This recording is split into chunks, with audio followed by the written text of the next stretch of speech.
Hermano, como cristianos, hoy sabemos que el tema central de toda la Escritura es sobre nuestro Señor Jesucristo y sobre su obra redentora. Sin embargo, hermano, el mensaje cristocéntrico en esta época, en estas fechas, en estos tiempos, se ha perdido por completo. Tú vas a internet y pones una predicación de cualquier tema en particular, no sé, cuando David derrota a Goliat, cuando Esther va delante del rey, y todo lo que tú escuchas, hermano, es un mensaje centrado en el hombre o en el personaje de la Biblia.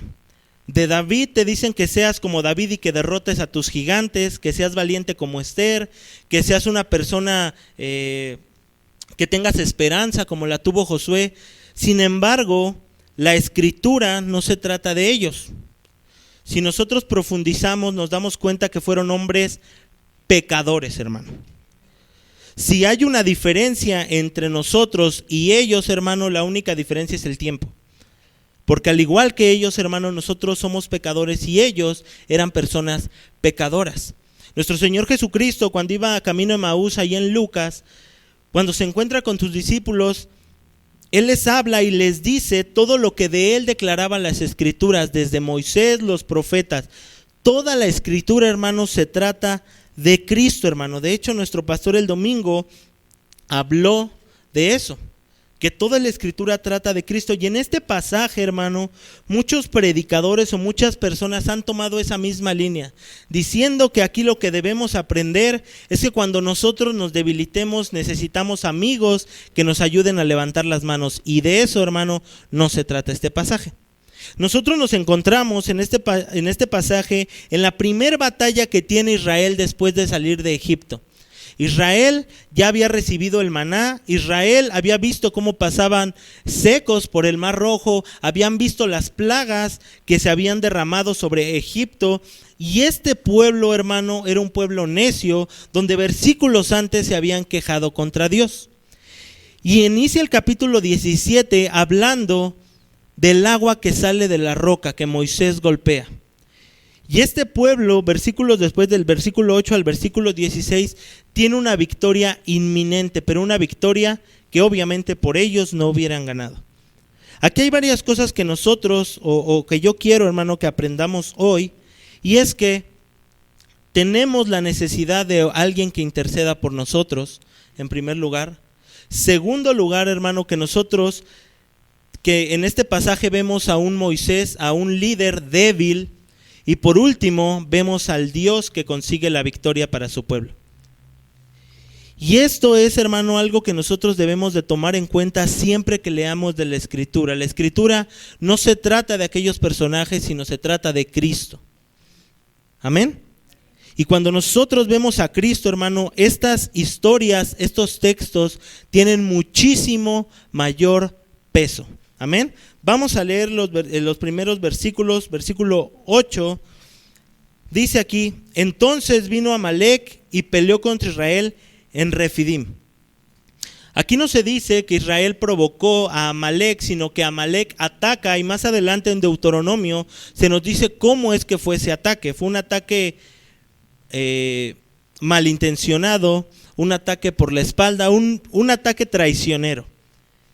Y algo, hermano, que nosotros vemos es que todos los creyentes, cuando hemos salido de Egipto, Dios nos ha libertado de aquel Egipto de nuestro pecado. Nosotros muchas veces creemos que vamos a tener una vida cristiana tranquila, y eso no es lo que nos dice la Escritura. Le voy a pedir que me acompañe a 1 de Juan 5. Recientemente leímos este texto, 1 de Juan 5, 19.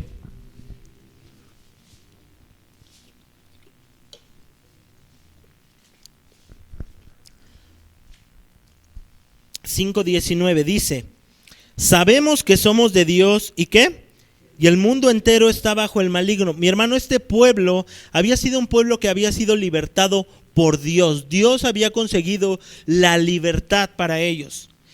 E inmediatamente que salen de Egipto, ellos se topan en esta primera batalla contra Amalec. Y aquí hay varias cosas, hermano. Israel no era un pueblo de guerreros, era un pueblo que era de exesclavos. Si nosotros nos ponemos a pensar en esta batalla que se nos está presentando aquí en Éxodo, Israel tenía absolutamente todas las de perder militarmente hablando. Amalek, hermano, es descendiente de Esaú, la contraparte, hermano, que a lo que se refiere de los hijos de la promesa de Jacob, y Amalek se refiere a los hijos de Satanás, a los hijos del mundo. Y entonces nosotros vemos que aquí Juan dice que somos de Dios. ¿Quiénes somos de Dios? Los creyentes en Cristo. Pero también vemos que el mundo entero está bajo el maligno. Aunque el Señor nos ha comprado a precio de sangre, aunque tu vida y mi vida han sido regeneradas por el Señor, déjame decirte que la lucha apenas comenzó. Ellos salen de Egipto, hermano, e inmediatamente tienen ataques de un pueblo pagano. ¿Qué les habían hecho los israelitas? Nada, hermano. ¿Por qué el mundo aborrece a los cristianos, hermano? ¿Por qué el mundo aborrece a los creyentes piadosos, a los creyentes verdaderos?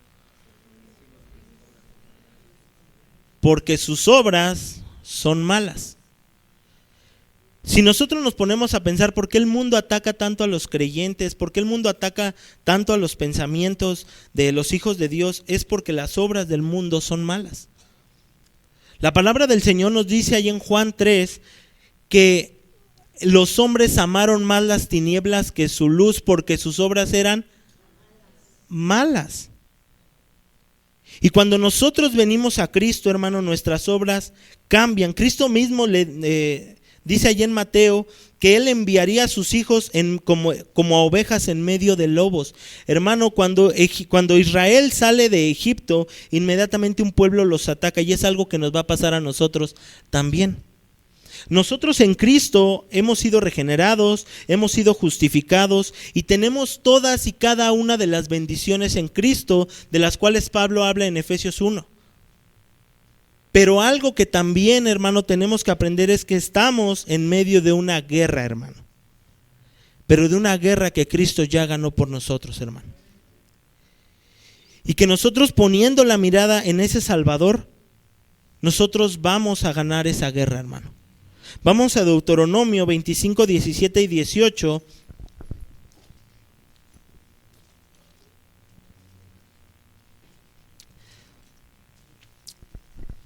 Y vamos a ver un poquito del contexto de este ataque de Amalek hacia Israel.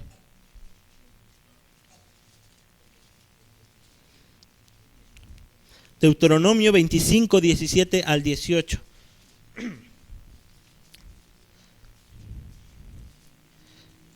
Dice: acuérdate de lo que hizo Amalek contigo en el camino cuando salías de Egipto, de cómo te salió al encuentro en el camino y te desbarató la retaguardia de todos los débiles que iban detrás de ti cuando tú estabas cansado y trabajado, y no tuvo ¿qué? Era un ataque malvado, hermano. Regularmente cuando alguien en una batalla, a través de la historia, te peleabas por el honor, y esa batalla era de frente, no por la espalda. Y aquí nosotros vemos, hermano, que Amalek ataca por la espalda y a los cansados. Hermano, ¿cómo te imaginas que los ataques de Satanás, este mundo caído y el pecado va a atacarnos? ¿Crees que nos va a atacar en las cosas donde nosotros estemos fuertes? ¿En qué cosas, hermano, nos van a atacar? En nuestras debilidades, en nuestras flaquezas, hermano. Nosotros muchas veces consideramos que hemos sido revestidos de Cristo y que simplemente nos toca tener una vida separada de las cosas cristianas. Uno dice, bueno, yo voy a la iglesia, yo asisto a la iglesia, me congrego, convivo con los hermanos y está bien, pero mi trabajo es completamente aparte. ¿Eso está bien, hermano? No. La palabra del Señor nos dice, que el apóstol Pablo dice que si pues comes o bebes, haced ¿qué? Todo para la gloria de Dios. Y esto incluye el trabajo, esto incluye las labores del hogar, esto incluye la piedad con mi familia, esto incluye todo, hermano. La vida cristiana, hermano, no se trata de solamente venir a la iglesia, orar a lo mejor un ratito en mi casa, leer las escrituras y ya.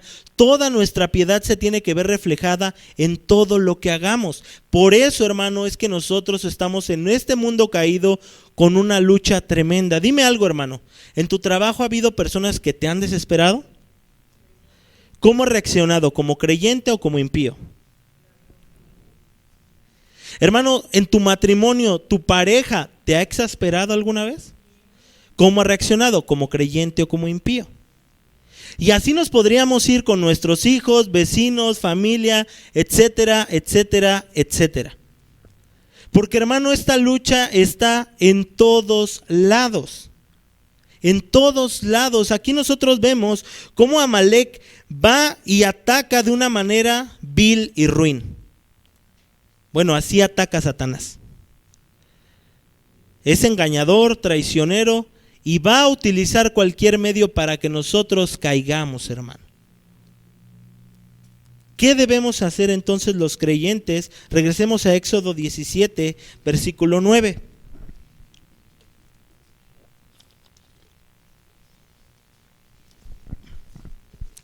Y es que cuando nosotros, hermano, estamos en medio de una lucha, de una tentación, no podemos quedar pasivos, hermano. Esto, hermano, tenemos que luchar cada día por ser más como Cristo, buscar ser más en nuestro pensamiento como Él, amar más. Tenemos que buscar en todo lo que hagamos ser más piadosos cada día, hermano. Versículo 9 dice: y dijo Moisés a Josué: escógenos varones y sal a pelear contra Amalek. Mañana yo estaré sobre la cumbre del collado y la vara de Dios en mi mano. Amén. ¿Hasta cuándo vamos a luchar entonces, hermano? Hasta que muéramos o hasta que Cristo venga. Inmediatamente que este ataque viene hacia los israelitas, Josué, como aquel enviado de Dios, aquel instrumento de Dios, le dice a Josué que escoja varones y que salga a pelear, que responda a aquel ataque vil y ruin que habían tenido contra ellos. Pero vemos aquí, hermano, que Moisés no iba a estar en esa batalla. Moisés no iba a ir y pelear. Dice que Moisés iba a estar sobre la cumbre del collado y la vara de Dios en su mano. Esta vara, hermano, no era una varita mágica. Esta varita no era algo que tocabas y convertía, salía agua de la roca, no. Cuando Dios le dice a Moisés que tome una vara y que con ella iba a llevar a cabo aquellos mandatos, significaba que era la obra precisa, la obra especial del Señor en aquellas cosas que iba a hacer. Y Moisés, en este caso, iba a interceder por el pueblo, hermano. No iba a pelear, pero iba a tener una batalla también. ¿Y cuál era esa? Interceder por el pueblo. Dime algo, ¿era necesario que Moisés intercediera por el pueblo? Otra vez, hermano, ¿era necesario que Moisés intercediera por el pueblo? Hermano, claro que era necesario. Nosotros más adelante vamos a ver que Moisés es una figura de Cristo, hermano. Tú y yo necesitamos a alguien que abogue por nosotros delante del Padre, hermano. La gente allá afuera cree que podemos acercarnos a Dios así como así. Yo platicaba con mi papá hace unos días y yo recuerdo que él una vez cuando estábamos en la playa, estaba predicándole ahí y él me decía, pues es que yo siento Dios aquí en la playa. Yo aquí lo siento, yo aquí puedo sentir la presencia de Dios. Y apenas yo le decía, no conoces a Dios, papá. No tienes idea quién es Dios. Dios no es alguien al que tú te le puedas acercar siendo impío así como así. Dios no es alguien que tú te puedas acercar y decirle, ¿sabes qué? Dios, somos amigos, déjame entrar al cielo. Dios, escúchame las peticiones que tengo para ti. Aunque he vivido una vida impía todos los días de mi vida, hoy quiero que me escuches. La gente incluso afuera dice, voy a pedirle a Diosito que me escuche. Hermano, Dios no escucha pecadores. Dios no oye las oraciones de pecadores, solamente aquellas que vienen con un corazón contrito y humillado delante de Él. Y aquí nosotros vemos en los primeros versículos del capítulo 17 a un pueblo que renegó contra Dios. A un pueblo que le dijo a Dios, ¿nos sacaste de Egipto para matarnos de sed aquí? Vieron aquello que se había hecho en Egipto, vieron cuando se abrió el mar rojo en dos, vieron cuando cayó el maná y aún vieron cuando salió agua de la roca, pero ellos incitaron a Dios. Claro que Israel necesitaba a un intercesor, hermano. Y es algo, hermano, que tú y yo necesitamos. Por eso está Cristo. Incluso Job, cuando está hablando y refiriéndose a Dios, dice que él quiere un árbitro que pueda moderar la plática entre él y Dios. ¿Y sabes qué? Cristo es ese árbitro, hermano, por el cual nosotros somos escuchados. Si este pueblo iba a la batalla y peleaba, iba a perder por sí solo, hermano. Como dije, era un pueblo que no tenía ninguna educación militar, hermano. Ninguna educación militar. Y entonces le dice a Josué que escoja esos varones y que él iba a estar en ese lugar con su vara orando al Señor. Es lo que iba a hacer Moisés. Entonces, hermano, después nosotros vemos en el versículo 10: e hizo Josué como le dijo Moisés, y peleando contra Amalec, y Moisés y Aarón y Hur subieron a la cumbre del collado. Hermano, nosotros tenemos que responder hacia esos ataques de Satanás, hacia aquellas tentaciones que tenemos, como segunda de Pedro 1:19.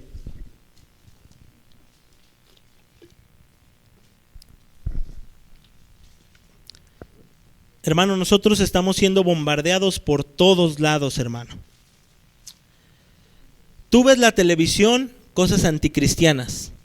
Tú ves la música, cosas anticristianas. Tú ves gente que platica contigo cosas anticristianas. Y aún así estamos luchando contra nosotros mismos, hermano. Fíjese que dice aquí el apóstol Pedro acerca de las cosas que tenemos que tomar en cuenta. Dice, tenemos también la palabra profética, ¿qué? Más segura. ¿Qué quiere decir? Que esta palabra, hermano, está más actualizada que las noticias que van a salir dentro de un año. Así de actualizada está la palabra. Y dice, a la cual hacéis bien en estar, ¿qué? Como una antorcha que alumbra en un lugar oscuro. Dime, hermano, cuando tú tienes un problema, una lucha, tentación, prueba, etcétera, ¿cuál es tu primer pensamiento para responder así a esos ataques? Recuerdo mucho, hermano, yo una predicación de Sugel, donde una hermana dice que estaba discutiendo con su marido. Y que esta hermana enojada le platicaba al hermano Sugel, que golpeó la mesa y que le dijo, bueno, cállate ya. Y dice que la esposa le comenta al pastor Sugel, dice, y mi marido calladito, calladito. Él le dice, bueno, hermana, entonces el pecado le funcionó. Nosotros, hermano, no hacemos algo porque funcione. Nosotros hacemos algo porque es bíblico, hermano. Y la Escritura nos ha dado todos los medios, todas las directrices, todas las indicaciones de cómo nosotros podemos luchar contra aquellos ataques. ¿Sabe cuál es el problema? Que muchas veces no consultamos en la Escritura ni vamos en oración al Señor. Por eso muchas veces la gente nos tiene como pleiteros. Por eso la gente nos tiene como contestones, por eso la gente nos tiene como personas impulsivas, tantas cosas, hermano, porque nosotros, en vez de luchar contra todos esos ataques y contra nosotros mismos, muchas veces nos dejamos vencer no haciendo lo que el Señor nos ha mandado a hacer. Dice Pedro aquí que tenemos la palabra profética más segura. Y aquí Pedro lo que está haciendo, hermano, es mostrarnos el punto focal y el punto más fuerte de donde nosotros tenemos las directrices y mandatos del Señor, la palabra profética más segura. Cuando tú escuchas o ves el noticiero y te dicen que va a llover, ¿qué haces, hermano? ¿Qué haces? ¿Cómo te proteges? Sacas tu paraguas o simplemente no sales para no mojarte. Bueno, hermano, si aquí la Escritura te dice que vas a ser atacado, que estás en medio de lobos, que estamos en medio de una lucha, ¿por qué nosotros no hacemos nada? ¿Y por qué nos dejamos vencer? Pedro aquí está diciendo que tenemos esa palabra profética. El clima, los que dan el tiempo se equivocan muchísimas veces. Dicen va a llover y el siguiente día hay sol. ¿Y sabes qué? Seguimos creyéndoles. Pero cuando nosotros vemos que la Escritura nos ha dado todos los mandatos y directrices, nosotros decimos, bueno, está bien, pero luego lo veo. Y Pedro dice aquí que esa palabra profética más segura dice que hacemos bien, y no dice que simplemente escuchemos o prestemos atención, dice que hacemos bien al estar atentos como a una antorcha que alumbra en lugar oscuro. Otra vez, como una antorcha que alumbra ¿qué? En lugar oscuro. Como una lámpara que te guía, dice el Salmo 119. Lámpara es a mis pies tu palabra y lumbrera mi camino. Eso es la Escritura, hermano. Y nosotros vemos entonces cómo Pedro dice que tenemos que estar constantemente en la Escritura, meditando, leyendo, estudiando y capacitándonos cada día, no para que nos llenemos de conocimiento, sino para que cada día seamos más piadosos y tengamos con qué enfrentarnos en esta lucha, que hermano, déjame decirte que es a muerte, hermano. Más adelante vamos a ver, hermano, que muchas veces nosotros ponemos la mirada en cosas que son las cuales no deberíamos de luchar. Amén. Dice después Pedro, hasta que el día esclarezca y el lucero de la mañana salga en vuestros corazones. Es decir, hermano, hasta que Cristo venga. ¿Hasta qué momento tenemos que matar nuestro pecado, hermano? Hasta que Cristo venga. Hasta que Cristo venga. A mí en particular me gusta mucho la película del Señor de los Anillos y yo creo que ejemplifica un poquito bien hasta qué momento debemos de luchar. Hay una escena, me parece que es en la película 2, donde están peleando y están siendo atacados y peleando, que hasta llaman a niños para que luchen. Y en medio de toda esa lucha llega la madrugada donde llegan los demás ejércitos a ayudar. Y yo creo que si esa lucha hubiese sido verdad, hermano, con qué esperanza, con qué gozo, con qué gusto ellos verían al ejército que los viene a ayudar. Bueno, hermano, nosotros debemos de seguir peleando hasta que Cristo venga o hasta que nosotros muéramos. Pero tenemos que entender dos cosas, hermano, que nuestra lucha no es contra sangre y carne. Escucha lo que dice aquí. Porque no tenemos lucha contra sangre y carne, sino contra principados, contra potestades, contra los gobernadores de las tinieblas de este siglo, contra huestes espirituales de maldad en las regiones celestes. Y ¿sabe qué pasa, hermano? Que muchas veces nosotros tenemos lucha contra todos, porque no ponemos la mirada en que estamos en la guerra de Cristo. ¿Qué es esto, hermano? Una guerra. Escuche lo que dice Spurgeon aquí, hermano. Estamos combatiendo por Dios y su verdad contra el error y en contra del pecado, mas no en contra de los hombres. No toquen a las personas de los hombres, sino hieran su pecado con un corazón decidido y brazo fuerte. Maten a los pecados pequeños y a los grandes, que no sobreviva nada que sea contra Dios y su verdad. Pero no tenemos guerra contra las personas de los pobres hombres equivocados. Odiamos a Roma, refiriéndose al catolicismo romano, de la misma manera que aborrecemos el infierno, pero oramos siempre por sus fervientes partidarios. Denunciamos con fiereza la idolatría, a la infidelidad, pero los hombres que se degradan con cualquiera de ellas no son objeto de nuestra ira, sino de nuestra piedad. No peleamos contra hombres, sino contra las cosas que consideramos falsas delante de Dios. ¿Contra quién es tu lucha, hermano? ¿Hoy te peleaste con alguien, hermano? ¿Un trabajador, un vecino, tu esposo, tu esposa? Hermano, tu lucha no es contra ellos. No es contra tus hijos que no te obedecen. No es contra las personas del transporte público que no quieren sentarse como deberían de sentarse. No es contra los ladrones si te robaron algo, no. Es contra huestes demoníacas, contra principados, contra potestades, contra gobernadores de las tinieblas de este siglo. Pero ¿sabe qué? Nosotros a veces vemos a las personas como nuestros enemigos. Y cuando nosotros hacemos eso, regularmente no respondemos piadosamente. No son los hermanos, no son los vecinos. Hermano, es una lucha contra Satanás. Es una lucha contra nuestro pecado. Yo creo que es tiempo, hermano, de que nosotros dejemos de vernos a nosotros mismos como las víctimas de las circunstancias. Aquí nosotros vemos un pueblo en Éxodo 17 que tuvo una victoria inmerecida, hermano. Dios lo que habría hecho o lo que el Señor como debía haberles pagado, porque actuó con misericordia, es que en ese momento que ellos altercaban contra Dios, cuando querían agua y decían, Señor, ¿qué nos quieres matar de sed? Dios debía abrir la tierra y tragárselos, hermano. Pero Dios fue misericordioso. Déjame decirte algo, todo lo malo que te pasa y me pasa, todo, hermano, lo merecemos. Te hicieron una grosería hoy, lo mereces. Te hicieron sentir triste hoy, lo mereces. Porque lo único que hemos recibido del Señor es pura misericordia, hermano.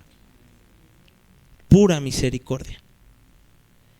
¿Por qué nosotros nos ponemos a altercar muchas veces contra las personas, contra la gente, cuando nosotros hemos hecho mayores y peores cosas a nuestro Dios? ¿Te has sentido defraudado? Bueno, hemos defraudado a Dios. ¿Has sentido que se han burlado de ti? Bueno, nosotros nos hemos burlado de Dios. Hermano, no merecemos la victoria de la cual hemos sido partícipes en Cristo. Por eso nuestra lucha no es contra sangre y carne. Hoy tenemos una lucha gracias a Cristo. Romanos 8:34 dice, ¿quién es el que condenará? Cristo es el que murió, mas aún el que también resucitó, el que además está a la diestra de Dios, el que también intercede por nosotros. Era necesario alguien que intercediera por nuestra vida, hermano.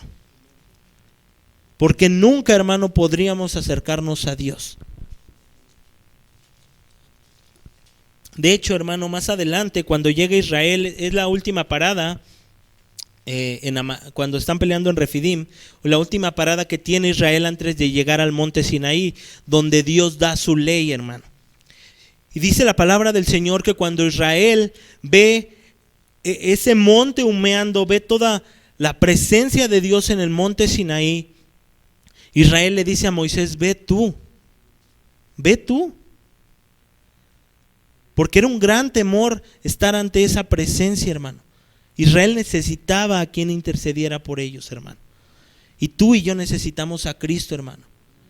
Nosotros no podemos vencer el pecado muchas veces porque no dependemos de Él, hermano.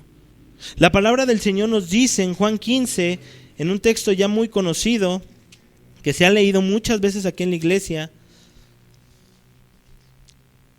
y veamos quién es Cristo, hermano.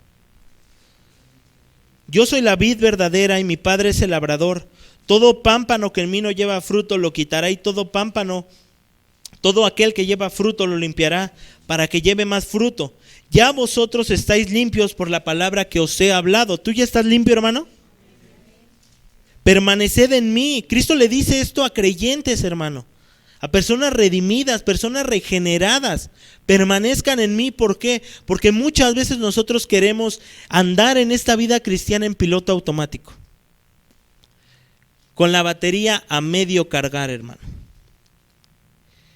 Y tarde o temprano, como cuando tú y yo no cargamos el celular y decimos con eso aguanto y se nos apaga, eso pasa muchas veces en nuestra vida cristiana. Cristo le está diciendo aquí en una forma de un verbo continuo, permaneced en mí, constantemente. No hoy a lo mejor en la mañana y dentro de una semana también en miércoles y después un domingo y después un día en la... No, permaneced en mí siempre, hermano. Siempre debemos de permanecer en Cristo. ¿Por qué? Porque si nosotros no permanecemos en Cristo, entonces nos secamos. Hace un tiempo habíamos ido a un parque y había varias ramas, hermano, que se habían caído de los árboles.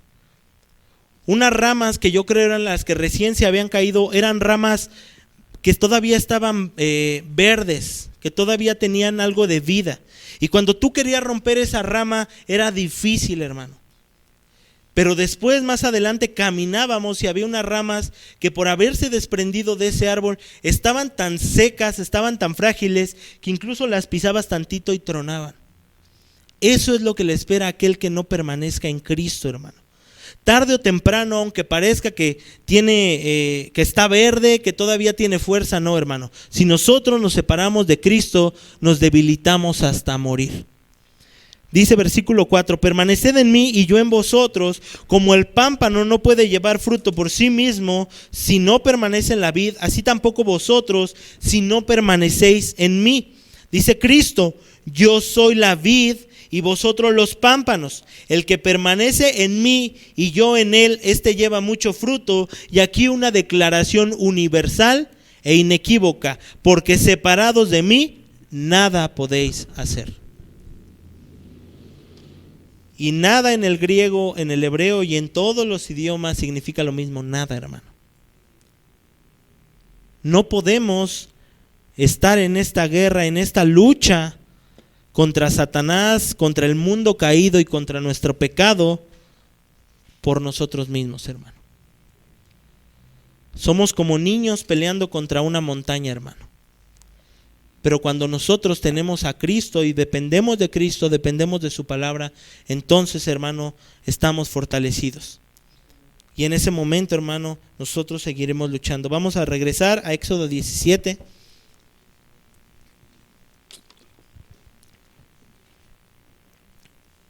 Y aquí nosotros vamos a ver, hermano, que era necesario que Moisés intercediera por el pueblo. Sin embargo, hay un detalle aquí que vemos. Que este Moisés era alguien débil, hermano. Así como nosotros vemos aquí que Moisés iba a levantar su mano, versículos antes, hermano, nosotros vemos la reacción de Moisés. Éxodo 17:5. Y vamos a ver cómo este Moisés tiene un arrebato de ira. Y podríamos decir, bueno, era una ira justificada. Porque el pueblo estaba ahí molestando y molestando y molestando. Y nosotros podríamos decir en este tiempo, y explotamos un día. Y Jehová dijo a Moisés, pasa delante del pueblo y toma contigo de los ancianos de Israel, y toma también en tu mano tu vara con que golpeaste el río y ve.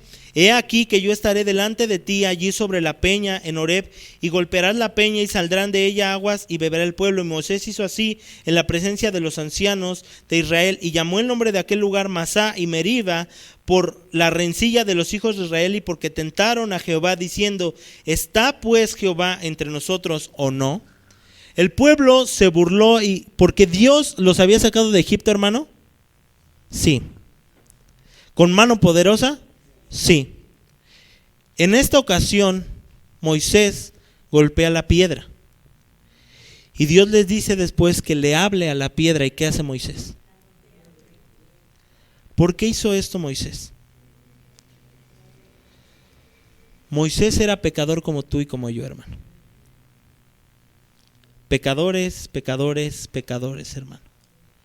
Ningún hombre pecador, hermano, puede salvarte. Por eso hay que ver con compasión, con tristeza muchas veces a la gente que confía en líderes espirituales. A lo mejor sí, los budistas, hermano, tendrán un buen carácter, serán tranquilos, pero su líder nunca los va a salvar, hermano. Tienen a Alá, los musulmanes, hermano, y Alá no es Dios, no es nuestro Dios, y Alá no los va a salvar, hermano. Los testigos de Jehová se han hecho un Dios a su imaginación, con el cual pueden comprar con obras, y ese Dios no los va a salvar, hermano. Los católicos romanos se han hecho de un Dios que les cumple sus caprichos y al cual pueden acercarse por obras, por sacramentos, por la tradición, y sin embargo ese Dios no los va a salvar porque ese Dios no es Dios.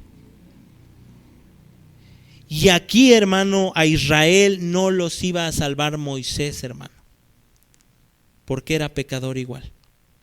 Dice el versículo 10, e hizo Josué como le dijo Moisés, y peleando contra Amalec, y Moisés y Aarón y Hur subieron a la cumbre del collado. Y sucedía que cuando alzaba Moisés su mano, Israel prevalecía, mas cuando él bajaba su mano, prevalecía Amalec. Era algo entonces donde Moisés bajaba o levantaba, no era donde esa intercesión por el pueblo, hermano, era debilitada. Cuando Moisés bajaba esas manos, entonces Amalec prevalecía. Porque esa lucha que tenían los israelitas no le iban a ganar de una manera física. Era imposible ganar esa lucha de una manera física. Moisés intercedía por el pueblo, dice, y las manos de Moisés se cansaban, por lo que tomaron una piedra y las pusieron debajo de él, y se sentó sobre ella, y Aarón y Hur sostenían sus manos, el uno de un lado y el otro del otro. Así hubo en sus manos firmeza hasta que se puso el sol. Tenía que levantar sus manos Moisés. Pero aquí vemos que aparte del pecado de Moisés, el instrumento de Dios era débil, hermano. Muy, muy débil, hermano. ¿Y sabes qué, hermano? Si Moisés no tenía la ayuda de sus amigos, de Aarón y de Hur, esa batalla, ¿qué hubiese pasado? Se hubiese perdido, hermano, por el esfuerzo de un hombre. Pero también por el sacrificio de un hombre, nosotros hoy somos salvos, hermano. Porque así dice la palabra ahí en Romanos, que como entró el pecado por uno y condenó a toda la raza humana por el pecado de Adán, por ese mismo, otra persona, otro uno, pero sin pecado, sin mancha, perfecto en todo, hoy tú y yo tenemos salvación. Dice aquí Adam Clarke, un teólogo metodista, varios de los padres consideran a Moisés con sus manos extendidas como una figura de Cristo en la cruz, sufriendo por la humanidad y obteniendo una victoria completa sobre el pecado y Satanás. Esta batalla la ganó Cristo por nosotros, hermano. Vemos a un Moisés que había golpeado una roca cuando Dios le dijo que hablara a la roca, y él responde con ira. Ese intercesor tenía fallas. Y aquí vemos que aún su cuerpo físico era débil, hermano. Pero ¿sabes qué? De Cristo lo abandonaron. Moisés tuvo ayuda aquí, pero Cristo fue abandonado, hermano. Vamos a Isaías 53, hermano. Porque creo que Isaías nos muestra de una forma mucho más explícita y en resumen la obra de Cristo en la cruz.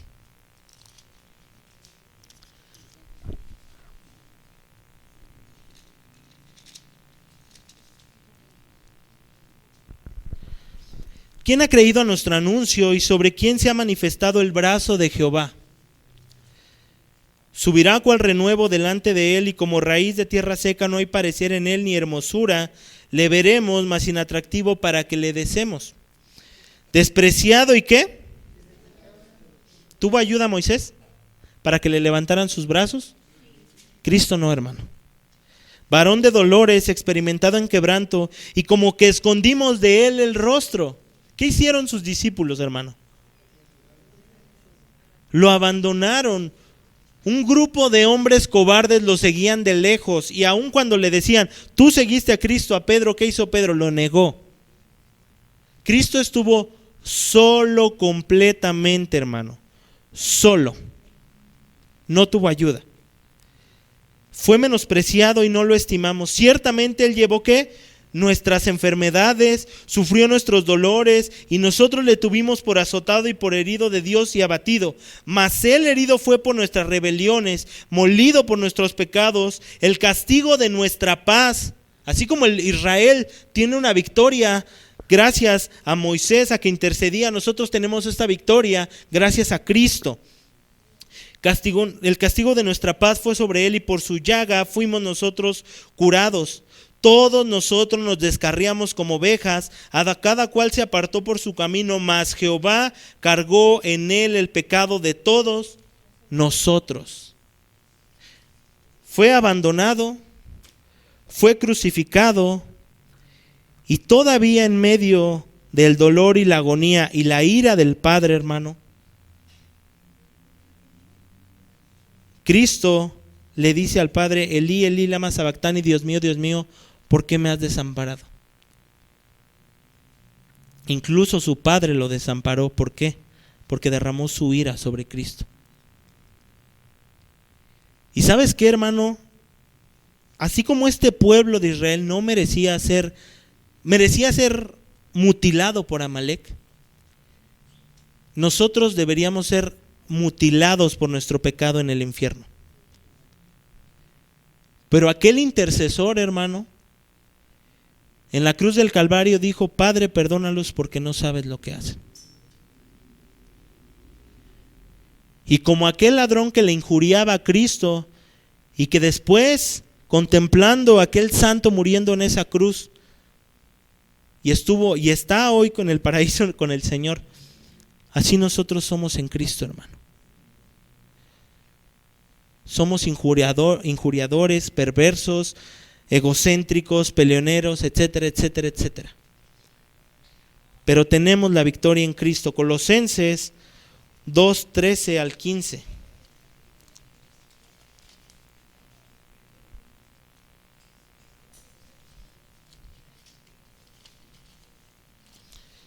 Colosenses 2:13 y 15. Y aquí nos habla un poquito de qué pasó con nosotros y el resultado de la obra de Cristo. Y a vosotros, estando ¿dónde? Muertos en pecados y en la incircuncisión de vuestra carne, os dio vida juntamente con Él, perdonando todos los pecados. ¿Y sabes qué hizo Cristo con esos pecados?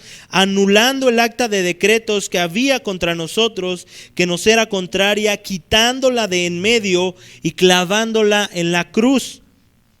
Y despojando a los principados y a las potestades, los exhibió públicamente, triunfando sobre ellos en la cruz. Somos libres, hermano. Tenemos la victoria por Cristo, hermano. Por eso nosotros debemos de luchar contra el pecado, porque tenemos la victoria asegurada. Pero muchas veces respondemos de manera pasiva, hermano. Bueno, pues ya gané, ¿para qué me esfuerzo, hermano? Esfuérzate.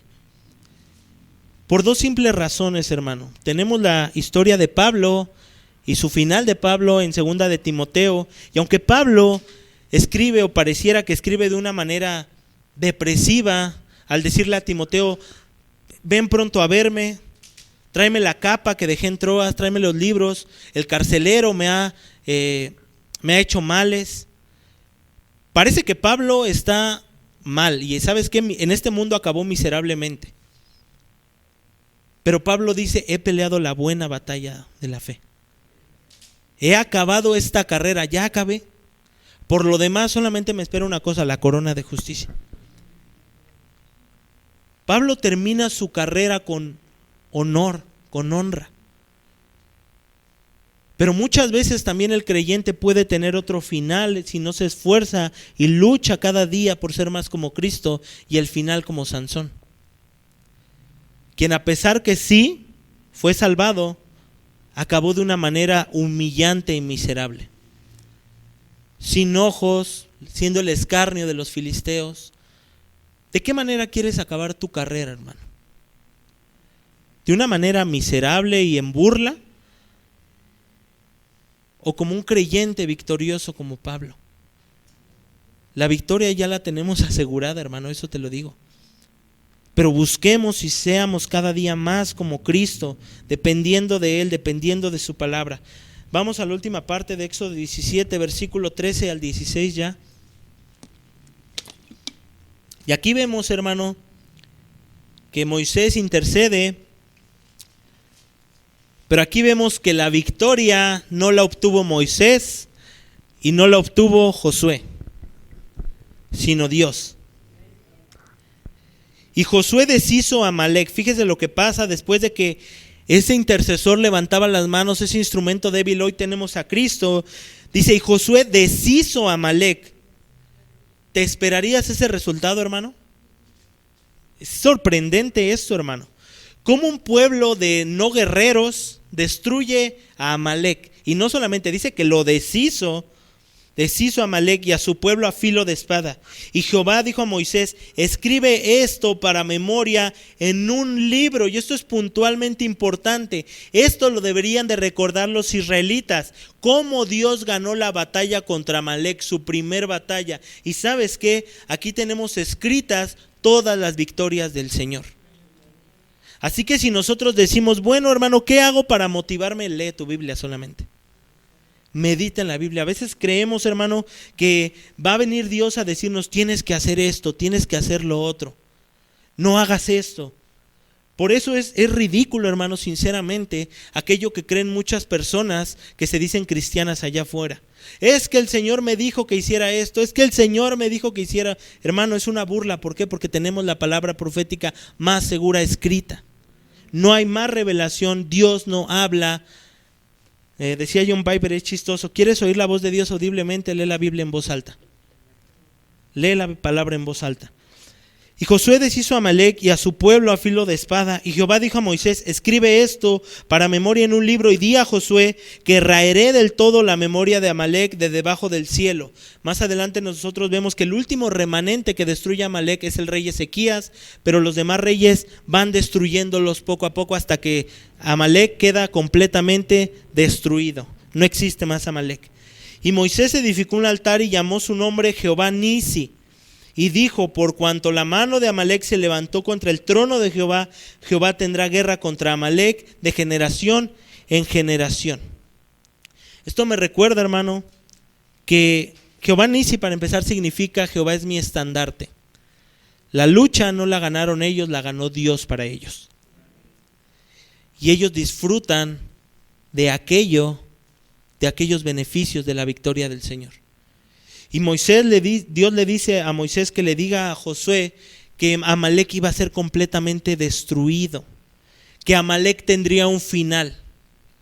Y ese es el final, hermano, de todos los pecadores si no se arrepienten. Vamos a Apocalipsis 21, 6 al 8.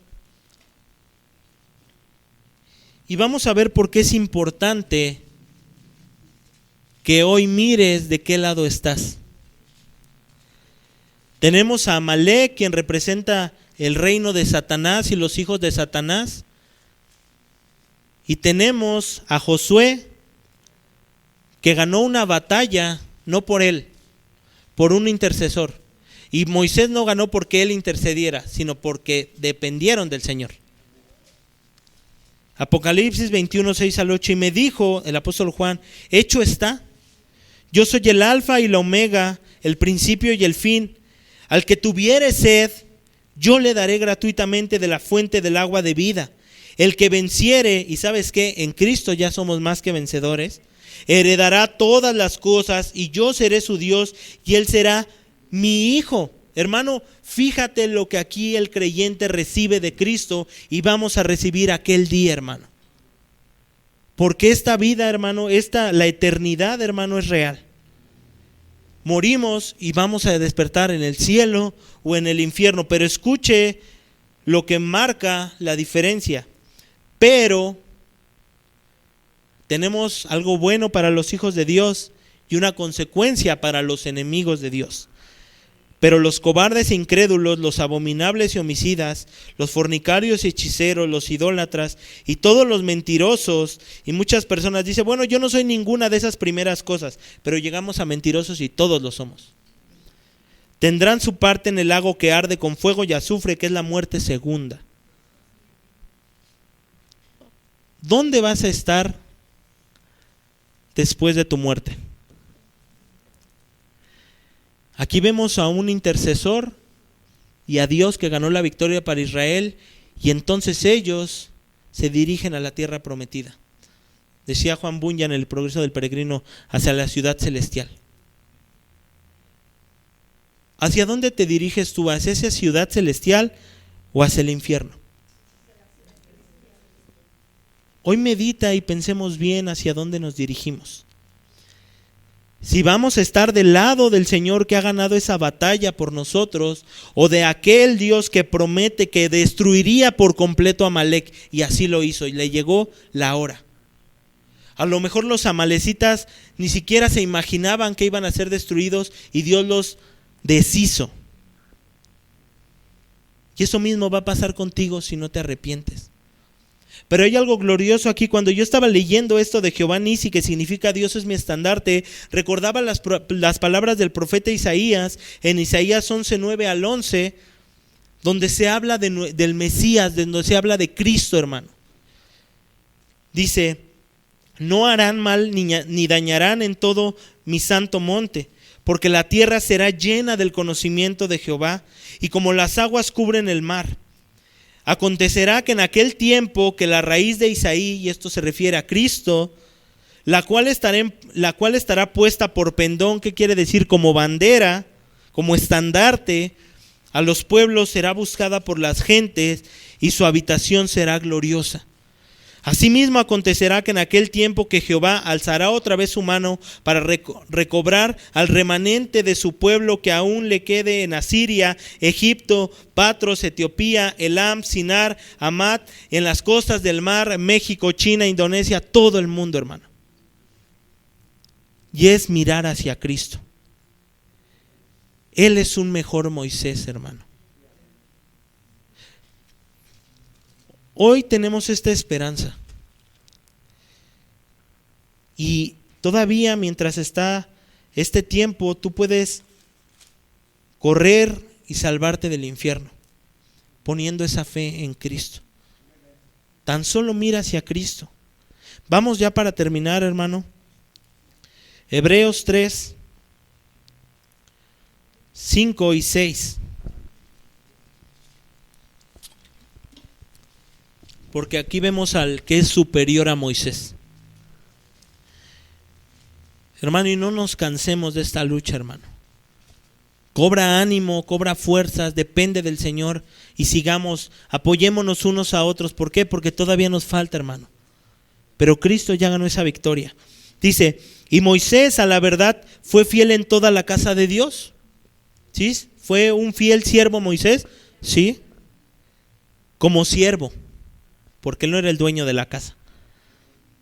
Para testimonio de lo que se iba a decir. Pero escuche esto, hermano, y escucha esto si aún tú no crees en Cristo y no te has arrepentido, para que deposites toda tu fe en Él. Pero Cristo, como hijo sobre su casa, como dueño de aquella casa, la cual la casa somos ¿quiénes? Somos de Cristo, hermano. No somos de Satanás, no somos del mundo. Es más, ni siquiera somos de nosotros mismos, somos de Él. Si retenemos firme hasta el fin la confianza y el gloriarnos en la esperanza. ¿Cuál esperanza? En Él. Solamente, hermano, me queda decirte que nos gocemos en esa verdad, que nos animemos en esa verdad de la victoria de Cristo, que sigamos luchando y que si tú no te has arrepentido, hoy creas en Él. Porque esa misma victoria puede ser partícipe de la misma victoria de Cristo. Amén.